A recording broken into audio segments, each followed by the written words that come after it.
Le président comorien Azali Assoumani a réaffirmé jeudi 31 juillet 2025 son engagement en faveur du développement du monde rural. Il a promis de poursuivre la mobilisation des infrastructures agricoles essentielles et de soutenir les filières d'exportation, notamment la vanille, afin d'en faire des moteurs de croissance économique et de création d'emplois aux Comores. Le chef de l'État a également exprimé sa volonté de faire de la région de Mboudé, riche en potentialité agricole, un territoire pilote pour la relance du secteur. L'agriculture est cruciale pour l'économie comorienne, contribuant à 46% du PIB, 57% des emplois et près de 90% des revenus d'exportation, principalement grâce au girofle et à la vanille.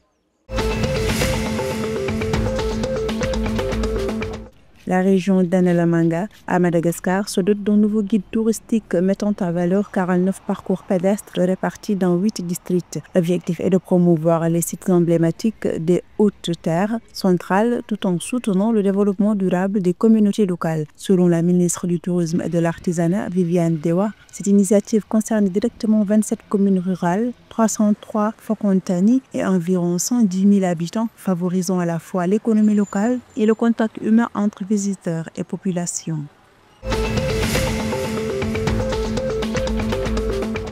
Maurice bénéficie désormais d'un taux de droit de douane fixé à 15% par les États-Unis au lieu de 40% initialement annoncé sur plusieurs produits textiles, agricoles et manufacturiers. Cette décision fait suite à plusieurs mois de négociations entre le gouvernement mauricien et le bureau du représentant américain au commerce. Maurice a mis en avant son statut de petit État vulnérable et ses liens historiques avec Washington pour obtenir cet allègement.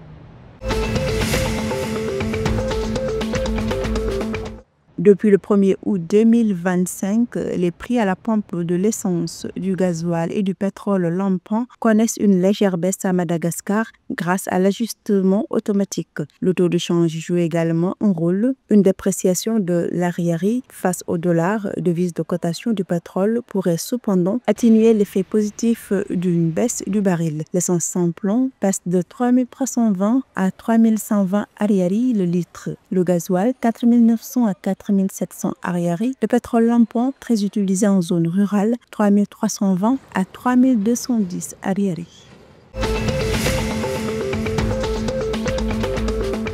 La 13e édition des Jeux de la Commission de la jeunesse et des sports de l'océan Indien a débuté ce vendredi 1er août à Victoria aux Seychelles et se poursuivra jusqu'au 10 août. Football et basketball ont ouvert la compétition avec un premier match féminin opposant les Seychelles à Maurice. Ce samedi, les basketteuses de Mayotte se sont illustrées en battant Maurice 70 à 44. En plus du beach soccer, 10 disciplines sont au programme dont le judo, l'athlétisme, la natation et l'haltérophilie.